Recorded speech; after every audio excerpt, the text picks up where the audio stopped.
मैं आपको पढ़ा रही हूँ ज्योग्राफी।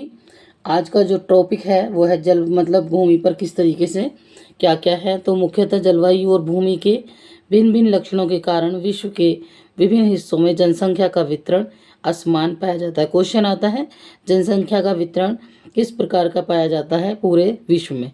ऊबड़ खाबड़, कहीं पर ऊबड़ खाबड़ हैं, स्थलाकृतियाँ हैं, कहीं पर पर्वत हैं, पर्वतों के तीव्र ढाल हैं, जल भराव के संभावित निम्न क्षेत्र हैं। यानी कि देखो, जो ये जलवायु है, जो ये भूमि है, जो इस पृथ्वी पर जो लोग रह रहे हैं, और ये पूरी पृथ्वी किस तरीके से बनी हुई है, और यहाँ पर जनसंख्या का वितरण किस प्रकार से है, तो इसलिए आसमान है।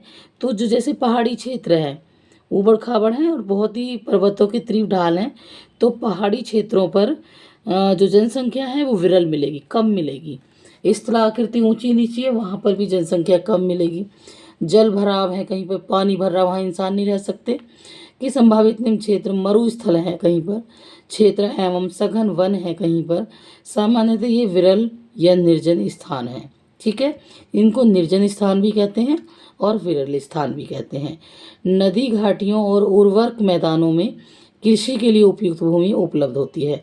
जो नदियों के किनारे जगहें हैं, बसावट है, जहाँ लोग रहते हैं, जितने भी पानी के आसपास जो पानी ऐसा हो जो पीने योग्य हो या इस्तेमाल करने योग्य हो, तो वहाँ पर जो कृषि होती है अच्छी, उन मैदानों में, यानी सीधा सा आप बोल सकते हैं जो मैदानी भाग है वहाँ पर कृषि के लिए उपयुक्त भूमि उपलब्ध होती है। ठीक है, इसलिए ये क्षेत्र विश्व के सघन आबाद वाले क्षेत्र हैं। सघन मतलब बहुत ज़्यादा आबादी होना, और विरल मतलब कम आबादी होना, निर्जन होना। उसका मतलब ही सीधा सा है कि जो जनसंख्या का वितरण हुआ है बच्चों, असमान इसलिए है कि जो पर्वत हैं, ऊबड़ खाबड़ हैं, तीव्र ढाल वाली जगहें हैं, जहाँ जल भराव है, स्थलाकृतियाँ ऊंची नीची हैं, पठार हैं, मरुस्थल हैं, वहाँ उन क्षेत्रों में कम मिलेगी, विरल और निर्जन स्थान कहलाएंगे वो।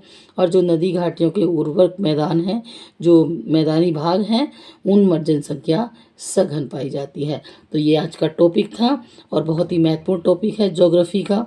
जो भी बच्चे अपनी कॉम्पिटिटिव एग्ज़ाम की तैयारी कर रहे हैं वो अपने नोट्स बनाते रहें। धन्यवाद।